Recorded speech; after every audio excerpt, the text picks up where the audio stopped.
It was around August of 1999 when the young King Abdullah of Jordan first disguised himself to mingle with the masses. He donned the traditional long white robe, a red and white checked headdress, and the final touch was a scraggly white beard. The king was now a television producer, accompanied by a cameraman and a reporter who was actually his press secretary. They visited Jordan's state-run trade zone, where he got an earful from merchants about red tape and inefficiency. Nobody recognized him until some security guards questioned him and his crew about their permits to film, and unable to shake them off, he revealed his identity to the amazement and delight of all. This young king was not the first and wouldn't be the last ruler who had disguised himself as a commoner so as to mingle with the people. Can you imagine how the security guards must have harassed him for this permit? I can bet you some people wouldn't have even bothered to answer his questions. Why waste their precious time with a film producer?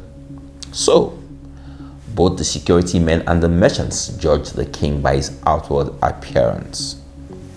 This is the way of man.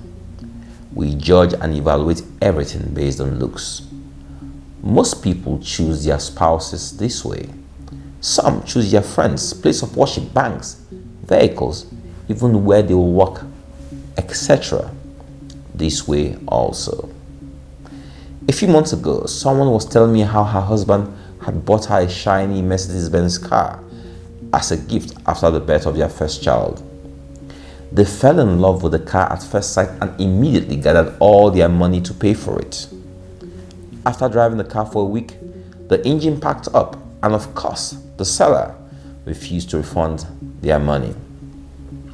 I asked her if they opened the engine before buying the car, and she said no, because it looked too clean. So they felt there was no point. I bet she now knows there's a point to looking deeper. Earlier this week, while addressing the Nigerian Bar Association, I challenged the lawyers to look deeper, to interrogate all they hear and those that now present themselves seeking to rule Nigeria. Nigeria is in a mess today because most people blindly bought into the newly packaged Buhari. They didn't bother to open his engine. They didn't bother to question his antecedents or his record in public office. They just said, carry go. Today, we are all in one chance as his engine has knocked. And the Lord said unto Samuel, how long wilt thou mourn for Saul, seeing I have rejected him from reigning over Israel? Fill thine horn with oil and go. I will send thee to Jesse the Bethlehemite, for I have provided me a king among his sons. And it came to pass, when they were come, that he looked on Eliab and said, surely the Lord's anointed is before him. But the Lord said unto Samuel, look not on his countenance or on the height of his stature, because I have refused him. For the Lord seeth not as man seeth, for man looketh on the outward appearance, but the Lord looketh on the heart. And man keeps on getting it wrong. We encounter angels every day, and because they don't have wings, we don't recognize them. We miss out on life-changing opportunities every day because it's not packaged the way we expect a miracle should be packaged. We missed out on the perfect spouse because he or she didn't look the way we thought a wife or husband should look. We pray for miracles every day, whereas the miracle is in our houses, but we can't recognize it because it looks too ordinary. Two things we must get today. Don't accept the wrong thing because of the outward appearance. Don't reject the right thing because of the outward appearance.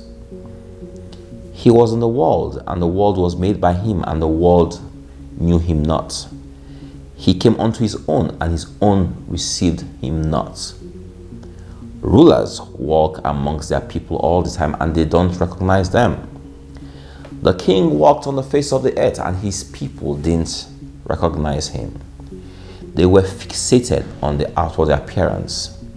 They had their idea of what a king should look like, but didn't realize that his kingship was not in his garbs, but in his actions.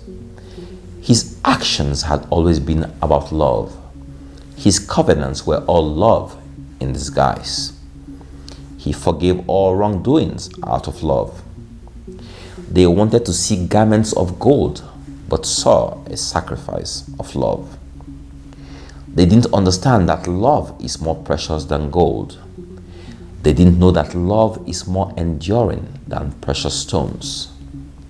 The King is still here with us today. We see him every day through different acts of love, but fail to recognize him. Open the engine and search for the King. Interrogate the heart and search for the King. Look beyond the outward appearance and search for the King. King Yehoshua is in our midst. God bless you all.